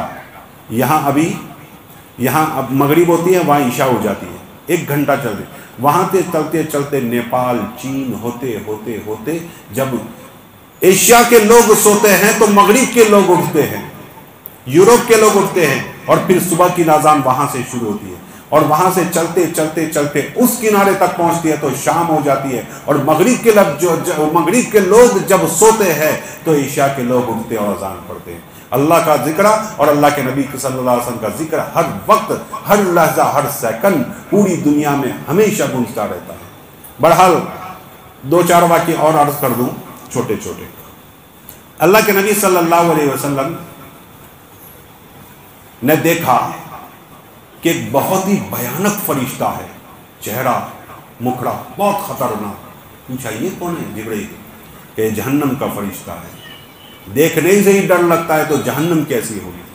پھر آگے چلے، ایک دوشیزہ کو دیکھا، ایک لڑکی کو وضو کر رہی ہے، بڑی خوبصورت ہے اور اس کا ہر انگ ذکر کر رہا ہے، یہاں تک کہ اس کا جوتا جو سبز کلر کا ہے وہ بھی ذکر کر رہا ہے۔ پوچھا کون؟ کہا میں حضرت عمر کی بیگم ہوں، حور ہوں، حور، میں حضرت عمر کے حصے میں آنے والی ہوں۔ یہ پھر آگے چلے تو حضرت جبرائیل سے پوچھا کہ کوئی آگے آگے چل رہا ہے ہمارے، ہم سے بھی پہلے کوئی جنت میں آیا ہے کیا؟ کہا کہ نہیں۔ تو یہ چلنے کی آواز کیسی، جوتوں کی آواز کیسی؟ کہا یہ تو بلال کے جوتوں کی آواز ہے۔ بلال دنیا کی وادیوں میں چلتا ہے، مکہ کی وادیوں میں چلتا ہے، لیکن اس کی آواز جنت کی وادیوں میں سنائی دیتی ہے۔ بلال کو پوچھا، بلال جب تشریف لے آئے تو بلال سے پوچھا، بلال تیرے جوتوں کی آواز اوپر آ رہی تھی، ایسا کون سا تیرا عمل ہے؟ کہ اللہ کے نبی کوئی عمل نہیں ہے، ایک عمل مجھے ایسا لگتا ہے ہوگا، ہو سکتا ہے کہ اس کی وجہ سے ہو کہ میں جب بھی وضو کرتا ہوں تحیت الوضو یعنی وضو کی 2 رکعت نماز پڑھ لیتا ہوں۔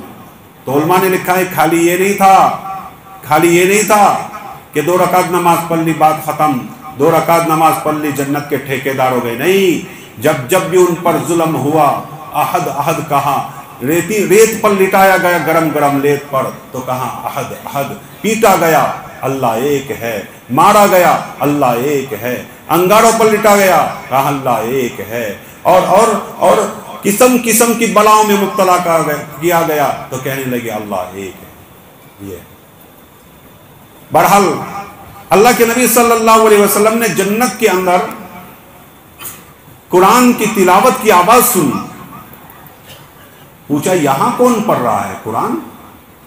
کہا یہ حارث ابن نعمان ہے۔ کہ حارث ابن نعمان کی قرآن پڑھنے کی آواز کہاں؟ وہ مکہ کی وادیوں میں قرآن پڑھتا ہے، وہ فرش پر قرآن پڑھتا ہے، عرش پر اس کا قرآن سنائی دیتا ہے، مکہ کی وادیوں میں وہ قرآن پڑھتا ہے اور اس کی آواز جنت کی وادیوں میں سنائی دیتی ہے۔ وجہ کیا ہے؟ وجہ یہ ہے کہ وہ اس کی ماں کی خدمت کرتا ہے، وہ اس کی ماں کی خدمت کرتا ہے۔ کیا خدمت کرتا ہے؟ گھر جاتے ہیں، اپنی ماں کو نہلاتے دھلاتے ہیں، بیٹھ جاتے ہیں، ماں تجھے یہاں کوئی درد ہو رہا ہے تو وہ مالش کرتے ہیں، ماں کو کہتے ہیں ہو سکتا ہے ماں تجھے جوئیں پڑ گئے ہو تو وہ جوئیں نکالتے ہیں، اپنی ماں کو تیل لگاتے ہیں اور اپنی ماں کو تیل لگا کر اس کو کنگھی دیتے ہیں، اس کو سنوارتے ہیں، کپڑے پہناتے ہیں اور کہتے ہیں ماں تو تیار ہو گئی، ماں تو تیار ہو گئی، اور پھر کھلاتے ہیں ماں کھا لو۔ یہ ہے ماں باپ کی خدمت ایک بہت بڑی چیز ہے۔ دیکھو حضرت حارث بن نعمان کو دیکھو کہ اللہ تعالیٰ نے کتنا مرتبہ دیا ماں کی خدمت کا، کہ وہ قرآن مکہ میں پڑھتے تھے لیکن آسمانوں میں سنائی دیتا تھا، فرشتے سنتے تھے، اللہ کے نبی نے سنا۔ تو ماں باپ کی خدمت ایک بہت بڑی چیز ہے، ماں باپ کی خدمت ہمیں ہر ایک کو کرنی چاہیے۔ آج کل کچھ لوگ ایسے بھی ہیں جو ماں باپ کو تو میں کرتے ہیں، ان کی خدمت سے بھاگتے ہیں، کہتے ہیں بڑا تو بھائی ہے تو خدمت کر، تیرے گھر تو لے جا۔ کبھی کہتے ہیں کہ تو چھوٹا بھائی ہے، تو نے باپ کا سب کچھ لیا ہے، تو خدمت کر۔ یہ حالت ہے۔ ایک باپ نے 5 6 اولاد کو پالی ہیں اور وہی 6 اولاد اپنے ماں باپ کو نہیں پالتی۔ کچھ لوگ تو ایسے بھی ہیں جو اپنے ماں باپ کو گھروں سے بھی نکال دیتے ہیں، جا بہن کے گھر چلے جا بیٹی کے گھر چلے جا بڑے بھائی کے گھر چلے جا چھوٹے بھائی کے گھر چلے جا۔ یہ حالات ہیں، کچھ سب نہیں، کچھ لوگ ایسے ہیں، لیکن اس کا انجام بہت برا ہوگا۔ اس لیے ہمیں چاہیے کہ ماں باپ کی خوب خدمت کریں، یہ ہیں تو سب کچھ ہے. پوری دنیا کے بزرگوں کو، ولیوں کو، علماء کو، سب کو ایک طرف، ماں باپ ایک طرف. یہ 1 کروڑ اولیاء کرام ہیں، ان 1 کروڑ کے مقابلے میں ماں باپ کا مقام بیٹی اور بیٹے کے سامنے بڑھ جائے گا. ان کا مقام بڑا ہے بیٹے اور بیٹی کے لیے. ماں باپ کا مقام بڑا ہی نہ اولیاء اللہ سے، ان بزرگوں سے، ان علماء سے. حدیث پاک میں آتا ہے جو شخص ماں باپ کی خدمت کرتا ہے اللہ تعالیٰ سکرات کی تکلیف سے اور سکرات کی اور موت کی سختی سے اس کو محفوظ فرما دیتا ہے، اللہ جنت عطا فرماتا ہے. اور یہ بھی حدیث میں آتا ہے جو ماں باپ کی خدمت کرتا ہے اللہ تعالیٰ مرنے سے پہلے اس کو بدلہ دے دیتا ہے کہ اللہ تعالیٰ اس کی روزی میں وسعت کر دیتا ہے، اس کی عمر کو بڑھا دیتا ہے، اس کی روزی کو بڑھا دیتا ہے اور اس کی عمر کو اللہ بڑھا دیتا ہے. آدمی کو کیا چاہیے؟ 2 ہی چیز چاہیے. حدیث پاک میں یہ بھی آتا ہے کہ باپ کی دعا اولاد کے حق میں ایسے قبول ہوتی ہے جیسے نبی کی دعا امت کے حق میں قبول ہوتی ہے. تو ہم کس کے پاس جاتے؟ فلاں بزرگ کے پاس گئے، فلاں بزرگ کے پاس گئے دعا کرو، فلاں عالم کے پاس گئے دعا کرو، امام صاحب دعا کرو، مفتی صاحب دعا کرو. تمہارے گھر میں اتنے بڑے ولی ہیں، اتنے بڑے بزرگ ہیں، اتنے بڑے مقام والے لوگ ہیں، تیری ماں ہے، تیرا باپ ہے، ان سے کہو ماں دعا کرو، ابا دعا کرو. دعا ان کے پاس کراؤ، ان کی دعا کبھی رد نہیں ہوتی، ان کی دعا ڈائریکٹ عرش سے جا کر ٹکراتی ہے. اس لیے ماں باپ جن کے ہیں قدر کر لو، جن کے ماں باپ ہیں خوب قدر کرو، ان کی خوب خدمت کرو. ان کے دلوں سے دعائیں نکلے گی تو دنیا میں آباد ہو جائے گی، آخرت بھی آباد ہو جائے گی. حضرت اویس کرنی رحمت اللہ علیہ، اللہ کے نبی صلی اللہ علیہ وسلم نے حضرت عمر اور حضرت علی سے کہا جب اویس آئے، کرنا کا رہنے والا، یمن کا رہنے والا، میڈیم ہائٹ کا ہوگا اور چہرہ مکھڑا اتنا خاص نہیں ہوگا، وہ جب آئے تو دعا کرانا، وہ جب آئے تو دعا کرانا. حضرت عمر رضی اللہ تعالیٰ تلاش کرتے تھے. ان کی حکومت کے زمانے میں، خلافت کے زمانے میں یمن کے لوگوں کو بلایا، یمن کے لوگ آ جاؤ. سارے یمن کے لوگ آئے. کہاں کہ تم میں کرن کے رہنے والے کون ہیں؟ وہ کھڑے رہے، دوسرے بیٹھ جائے. یمن کے دوسرے لوگ بیٹھ گئے، کرن کے رہ گئے. اور اس میں سے دوسری بھی باتیں پوچھی اور پھر کہا کہ تم میں سے اویس کون ہے؟ کرنا کا ایک ہی آدمی کھڑا رہا. کرنا کا کہا بھائی تیرا نام کیا ہے؟ کہا میرا نام فنا ہے. کہا اویس کون ہے تمہارے؟ کہ میں اس کا چچا ہوں، اویس تو ادھر ہے. کہا وہ کیا کر رہا ہے؟ کہا وہ تو اونٹ چڑھا رہا ہے. اس کو بلاؤ. کہا وہ تو پاگل جیسا ہے. تو حضرت عمر نے کہا پاگل تو ہے، اویس پاگل نہیں ہے، پاگل تو ہے. تو حضرت علی کو ساتھ لیا اور دوڑ کر گئے. تو ایک جگہ وہ نماز پڑھ رہے تھے، بکریاں ادھر ادھر چل رہی تھی. حضرت اویس کو احساس ہوا کہ کوئی آیا ہے، جلدی سے نماز ختم کی. تو وہ پہچانتے نہیں تھے حضرت عمر حضرت علی کو. تو سلام پھیر کر پوچھا کون کون؟ تو حضرت عمر نے پوچھا تمہارا نام کیا ہے؟ کہا عبداللہ. کہا عبداللہ تو سب ہیں، ہم بھی ہیں، تم بھی ہو. کہا آپ کا نام بتاؤ. کہا کہ آپ پوچھ کر کیا کرو گے؟ تمہیں کیا کام ہے میرے نام سے؟ میں کیوں بتاؤں تمہیں؟ تو حضرت علی نے کہا یہ امیر المومنین ہے. تو ایک دم سے چونک گئے اور کھڑے ہو گئے. کہا کہ میرا نام اویس ہے. اچھا دعا کرو، ہمارے لیے ہاتھ اٹھاؤ. کہا کہ کہاں میں اور کہاں آپ؟ کہاں آپ امیر المومنین اور میں؟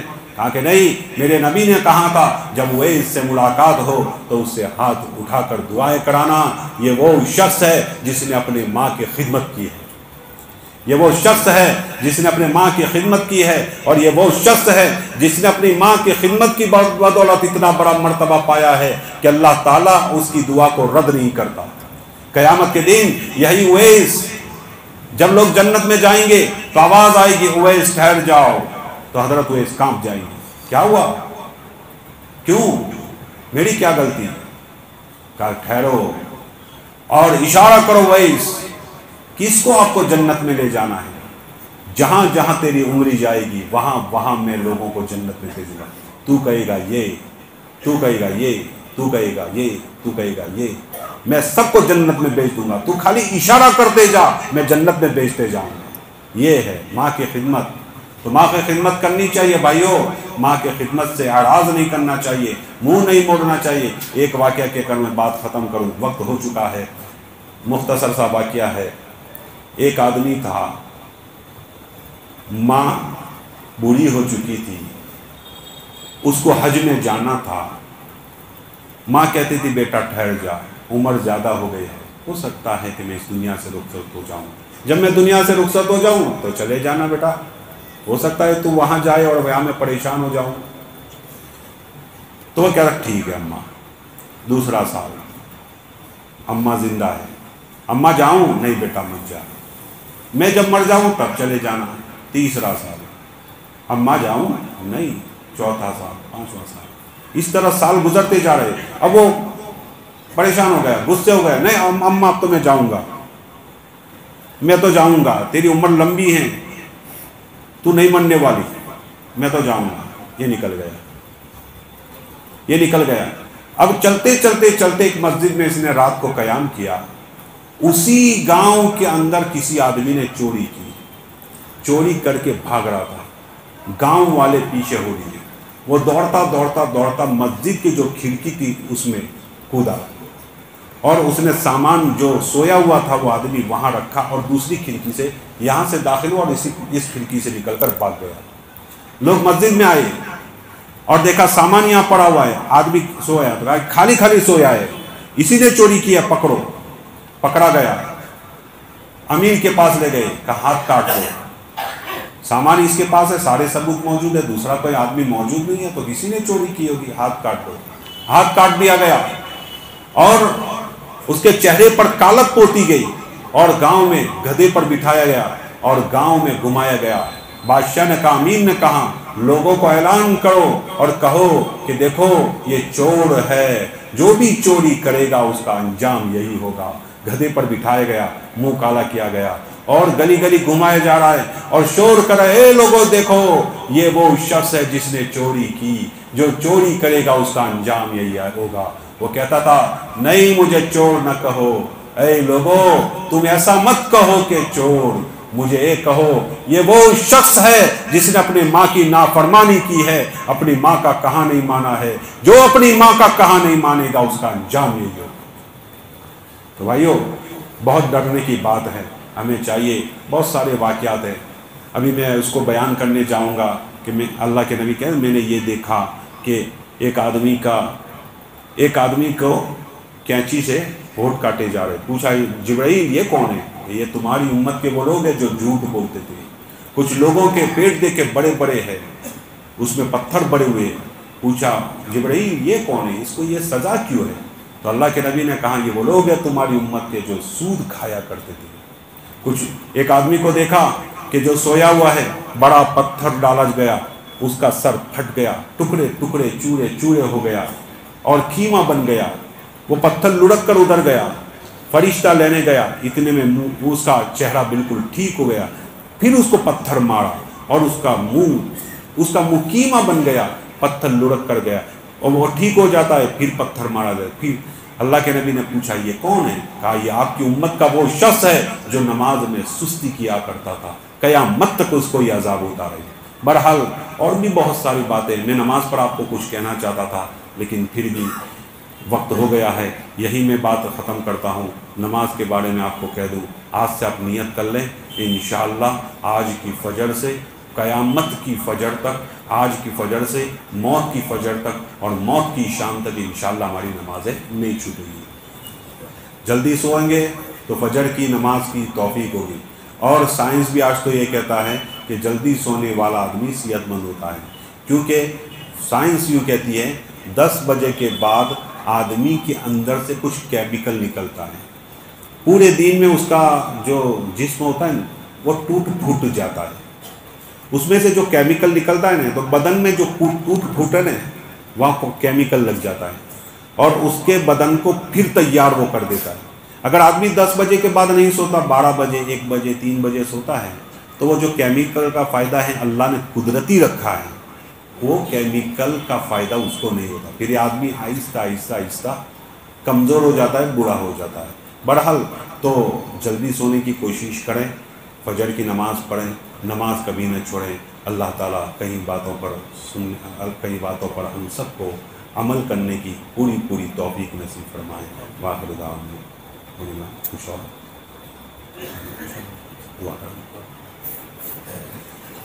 اللهم صل على سيدنا ونبينا ومولانا محمد وعلى آل سيدنا محمد وبارك وسلم۔ ربنا آتنا في الدنيا حسنة وفي الآخرة حسنة وقنا عذاب النار وقنا عذاب القبر وقنا عذاب الحشر وقنا عذاب الفقر وقنا عذاب الدين وقنا من فتنة المسيح الدجال وقنا من فتنة المحيا والممات واحشرنا يوم القيامة مع المتقين مع الأبرار۔ اے مولا ہمارے گناہوں کو معاف فرما، ہماری خطاؤں کو معاف فرما۔ اے مالک ہم بڑے گنہگار ہے، بڑے خطا کار ہے، سر سے لے کر پاؤں تک ہم گناہوں میں ڈوبے ہوئے ہیں۔ دنیا کا کوئی چپا ایسا نہیں جو ہمارے گناہوں کی نحوست سے اے مولا کریم گندا نہ ہوا ہو۔ اے مولا اے مولا اے مولا ہمارے پورے گناہوں کی پوری مغفرت فرما۔ اے مولا گناہوں سے ہمیں نفرت پیدا فرما، گناہوں سے اتنی نفرت پیدا فرما جتنی غلاظت سے نفرت ہوتی ہے۔ گناہوں سے ہمیں کوس و دور فرما، گناہوں سے سچی پکی توبہ کرنے کی توفیق نصیب فرما۔ توبہ سے اے مولا کریم توبہ کرنے کے بعد اے مولا کریم موت تک ہمیں اے مولا کریم توبہ پر قائم رہنے کی توفیق نصیب فرما۔ اے مولا کریم تیری محبت ہمیں نصیب فرما، تیرا عشق نصیب فرما، تیری معرفت نصیب فرما، تیرے نبی کی محبت اور عشق ہمیں نصیب فرما، تیرے اور تیرے نبی کے بتائے طریقوں پر چلنے کی توفیق نصیب فرما، تیرے اور تیرے نبی صلی اللہ علیہ وسلم کے ایک ایک حکموں پر چلنے کی توفیق نصیب فرما۔ اے مولا اے مولا اے مولا اے مولا شریعت و سنت کو سینے سے لگانے کی توفیق نصیب فرما۔ اے مولا ہمارا دین بھی آباد فرما، دنیا بھی آباد فرما، آخرت بھی آباد فرما۔ اے مولا ہماری آخرت بھی خوشحال فرما دے، دنیا بھی خوشحال فرما دے۔ اے مولا ہمیں کسی کا محتاج نہ بنا، کسی کا محتاج نہ بنا، ہم پر کسی کو مسلط نہ فرما۔ اے مولا دینداری کے بعد بے دینی سے ہماری حفاظت فرما، خوشحالی کے بعد بدحالی سے ہماری حفاظت فرما۔ اے مولا کریم تنگیوں سے ہماری حفاظت فرما، عزت کے بعد ذلت کے گھروں میں گرنے سے ہماری حفاظت فرما۔ اے مولا کریم اے مولا کریم تمام بڑے چھوٹے گناہوں سے ہم سب کی حفاظت فرما۔ اے مولا کریم رضائل سے ہماری حفاظت فرما، بد نظری سے ہماری حفاظت فرما، بد سلوکی سے ہماری حفاظت فرما، بد گمانی سے ہماری حفاظت فرما، بد زبانی سے ہماری حفاظت فرما، بد چلنی سے ہماری حفاظت فرما، ہر بدی سے ہماری حفاظت فرما۔ اے مولا کریم قدم قدم پر ہماری رہنمائی فرما، قدم قدم پر ہماری مدد فرما، قدم قدم پر ہماری نصرت فرما۔ اے مولا تو ہمارا کفیل ہو جا، دنیا اور آخرت کا تو کفیل بن جا۔ اے مولا کریم دنیا و آخرت کا تو حامی و مددگار بن جا، ہمارا والی تو بن جا، ہمارا سب کچھ تو بن جا۔ اے مولا کریم ہمارا سب کچھ تو بن جا۔ اے مولا دنیا بھر میں جہاں کئی مسلمان تکلیف میں ان کی تکلیفوں کو دور فرما۔ اے مولا قسم قسم کی تکلیفوں میں مسلمانوں کو مبتلا کیا جا رہا ہے۔ اے مولا محض تیرے فضل و کرم سے اے مولا کریم تمام مسلمانوں کو عافیت والی، برکت والی، رحمت والی، سہولت والی اے مولا کریم زندگی نصیب فرما۔ تمام دنیا کے مسلمانوں کو عافیت نصیب فرما، امن و امان نصیب فرما۔ ہمارے ہندوستان میں اے مولا کریم امن و امان قائم فرما، امن و امان قائم فرما۔ اے مولا کریم تمام لوگوں کے اندر اخوت و محبت پیدا فرما، اخوت و محبت پیدا فرما۔ تمام مسلمانوں کو ایک کر دے، نیک کر دے۔ اے مولا کریم اتفاق و اتحاد سے رہنے کی توفیق نصیب فرما۔ ہمارے اندر سے جھگڑوں کو ختم فرما، بغض کو ختم فرما، کینہ کو ختم فرما، جھوٹ کو ختم فرما، دھوکہ دہی کو ختم فرما، بد نظری کو ختم فرما، زنا خوری کو ختم فرما، سود خوری کو ختم فرما۔ ہر رذائل کو اے مولا کریم ہمارے ہمارے معاشرے سے ختم فرما اور ہمارے معاشرے کو اے مولا کریم مدنی معاشرہ بنا دے، مدنی معاشرہ بنا دے۔ اے مولا کریم ترکستان میں زلزلہ آیا ہوا ہے، یہ ہمارے گناہوں کی بدولت ہے۔ مالک کائنات مسلمان بڑے وہاں پریشان ہے، 2 کروڑ سے زیادہ لوگ پریشان ہو گئے، لقمے کو محتاج ہو گئے، چھوٹے چھوٹے بچے دب کر مر گئے۔ ہم نے تو یہ بھی دیکھا، ایسا بھی منظر دیکھا کہ ایک بچہ آدھا کٹا ہوا آدھا لٹکا ہوا، باپ اس کو کلمہ پڑھا رہا ہے، بیٹا کلمہ پڑھو لا الہ الا اللہ محمد رسول اللہ، یہ بچہ کلمہ پڑھ رہا ہے اور اے مولا کریم بڑے شوق سے پڑھ رہا ہے، زور زور سے پڑھ رہا ہے، باپ اس کو پڑھا رہا ہے اور یہ پڑھتا پڑھتا اس دنیا سے رخصت ہو گیا۔ ہم نے وہ منظر بھی دیکھا کہ بیٹی دبی ہوئی ہے، جوان بیٹی دبی ہوئی ہے، باپ انتظار میں ہے کوئی تو مدد آئے گی، بیٹا ماں اس کا ایک ہاتھ نکلا ہوا ہے، باپ اس کا ہاتھ دبا رہا ہے، بیٹی گھبراؤ نہیں، بیٹی گھبراؤ نہیں، کچھ نہیں ہوگا۔ بیٹی ملبے کے نیچے دبی ہوئی ہے اور کرا رہی ہے، آواز دے رہی ہے، کرا رہی ہے، کراتے کراتے کراتے کراتے باپ کے ہاتھ میں ہاتھ لے گیا اور اس دنیا سے اور لڑکی رخصت ہو گئی اور باپ روتا رہ گیا۔ ایسے بھی مناظر ہم نے دیکھے۔ اے مولا اے مولا اے مولا تمام مسلمانوں کی حفاظت فرما، تمام مسلمانوں کی حفاظت فرما، ان کی کھوئی ہوئی پونجیاں واپس نصیب فرما۔ تو اے مولا کریم خزانہ غیب سے ان کی مدد فرما۔ اے مولا کریم دواؤں کو لوگ طرف گئے، لقموں کو لوگ طرف گئے، رہنے کو لوگ طرف گئے، کھلے آسمان کے نیچے پڑے ہیں اور تیری مدد کا انتظار کر رہے ہیں۔ اے مولا کچھ مہینوں پہلے تمام دنیا کے لوگ انہی سے امیدیں لگائے بیٹھے تھے، اب حال ایسا ہو گیا کہ وہ دنیا والوں سے امید لگائے بیٹھ گئے۔ اے مولا کریم ایسے مناظر سے ہماری حفاظت فرما، تمام عالم اسلام کی چھوٹی بڑی مصیبتیں اور چھوٹے بڑے عذاب سے تمام مسلمانوں کی اور تمام عالم اسلام کی حفاظت فرما، مسلمانوں کو سرخ روئی نصیب فرما، مسلمانوں کو رعب و دبدبہ نصیب فرما، مسلمانوں کو اخوت و قوت نصیب فرما، مسلمانوں کو اے مولا کریم طاقت و قوت اور ہمت نصیب فرما۔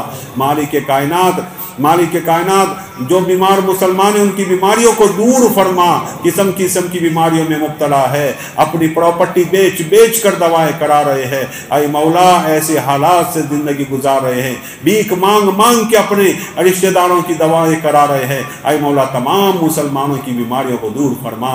ہم سب کو اے مولا کریم چھوٹی بڑی بیماری سے، بلڈ پریشر کی بیماری، بلڈ کینسر کی بیماری، کینسر کے لگ جانے کی بیماری، ہارٹ اٹیک کی بیماری، کڈنی کے فیل ہو جانے کی بیماری، اے مولا کریم برین ہیمریج کی بیماری، لکوہ لگ جانے کی بیماری، پیرالائسس ہو جانے کی بیماری، ہر بیماری سے ہم سب کی حفاظت فرما، ہر بیماری سے ہم سب کی حفاظت فرما، ہر ایسی بیماری جو ہمارا مال بھی کھا جائے، ہمارا مال بھی کھا جائے، ہمارا وقت بھی کھا جائے، ہماری جان بھی لے جائے، کوئی پلائے تو ہم پیے، کوئی کھلائے تو ہم کھیے، ہم لوگوں کے مرہون منت ہو جائے، لوگوں کے محتاج ہو کر رہ جائے، ایسی بیماریوں سے ہم سب کی حفاظت فرما، ایسی محتاجی سے ہم سب کی حفاظت فرما، مرتے دم تک ہمیں اے مولا کریم طاقتور اور تندرست رکھ، مرتے دم تک ہمیں صحت یاب رکھ، اے مولا کریم ہمیں کسی قسم کی کمزوری نہ پکڑ لے، ایسے فیصلے فرما دے۔ مالک بے گھروں کو گھر نصیب فرما دے، جن کے اے مولا کریم کام دھندے نہیں ہیں ان کو کام دھندہ نصیب فرما دے،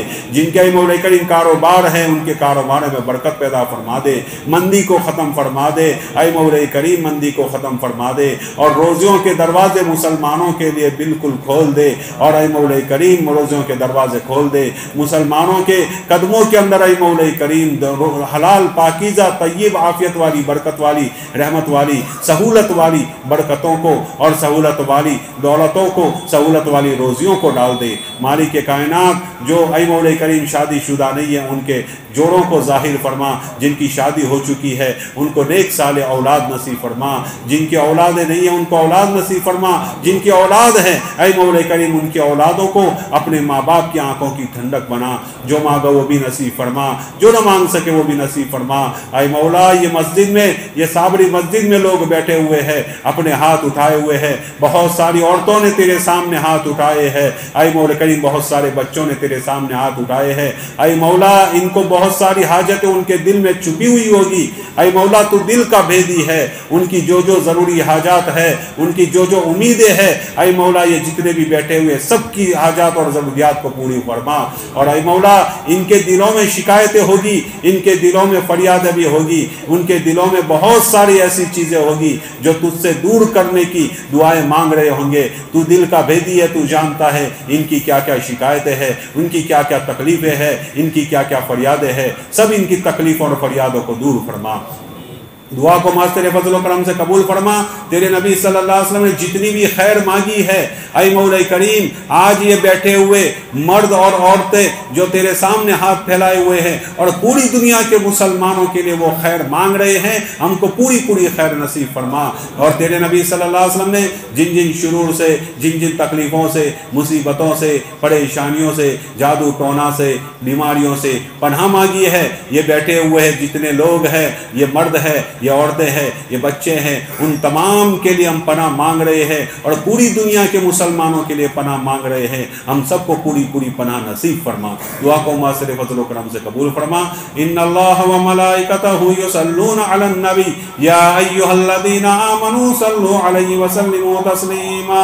اللہم صل وسلم وبارک علی سیدنا محمد وعلی آل سیدنا محمد وبارک وسلم. سبحان ربک رب العزۃ عما یصفون وسلام علی المرسلین والحمد للہ رب العالمین برحمتک یا ارحم الراحمین.